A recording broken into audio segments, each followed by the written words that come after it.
Chennai Apollo மருத்துவமனைக்கு சென்று கேரள சட்டமன்ற எதிர்க்கட்சித் தலைவர் ரமேஷ் சென்னிதலா முதலமைச்சரின் உடல்நலம் குறித்து கேட்டறிந்தார். தமிழக முதலமைச்சர் ஜெயலலிதா உடல்நலக் குறைவால் கடந்த மாதம் 22ஆம் தேதியில் இருந்து சென்னை அப்பல்லோ மருத்துவமனையில் சிகிச்சை பெற்று வருகிறார். அவருக்கு அப்பல்லோ மருத்துவர்களுடன் எய்ம்ஸ் மற்றும் லண்டன் மருத்துவரும் சிகிச்சை அளித்து வருகின்றனர். இந்நிலையில் இன்று அமைச்சர் செல்லூர் ராஜு, முன்னாள் அமைச்சர் சின்னையா ஆகியோர் மருத்துவமனைக்கு வந்து முதலமைச்சரின் உடல்நலம் குறித்து விசாரித்தனர். முன்னாள் அமைச்சர் கோகுல இந்திரா தலைமையில் அதிமுகவின் மகளிர் அணியை சேர்ந்த தொண்டர்கள் முதலமைச்சர் ஜெயலலிதா நலம் பெற வேண்டி அப்பல்லோ மருத்துவமனைக்கு வெளியே துர்கை பூஜை செய்து சிறப்பு வழிபாடு நடத்தினர்.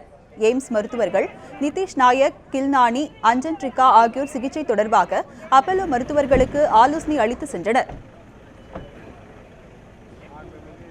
முதலமைச்சரின் உடல்நிலை குறித்து விசாரிப்பது பின் செய்தியாளர்களை சந்தித்த அதிமுக செய்தி தொடர்பாளர் பண்ருட்டி ராமச்சந்திரன் முதலமைச்சரின் உடல்நிலையில் நல்ல முன்னேற்றம் காணப்படுவதாக தெரிவித்தார்.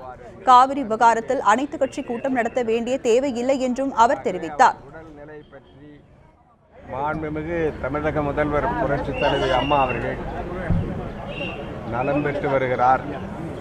விரைவில் குணமடைந்து பூரண நலத்துடன் வீடு திரும்புவார் என்கிற நம்பிக்கை எங்களுக்கு ஏற்பட்டிருக்கிறது.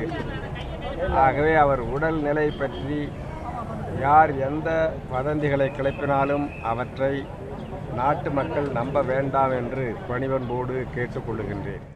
சென்னை வந்த கேரள சட்டமன்ற எதிர்க்கட்சித் தலைவர் ரமேஷ் சென்னிதலா அப்பல்லோ மருத்துவமனைக்கு சென்று தமிழக சுகாதாரத்துறை அமைச்சர் விஜயபாஸ்கர், அப்பல்லோ மருத்துவமனை தலைவர் பிரதாப் ரெட்டி ஆகியோரிடம் ஜெயலலிதாவின் உடல்நிலை குறித்து கேட்டறிந்தார்.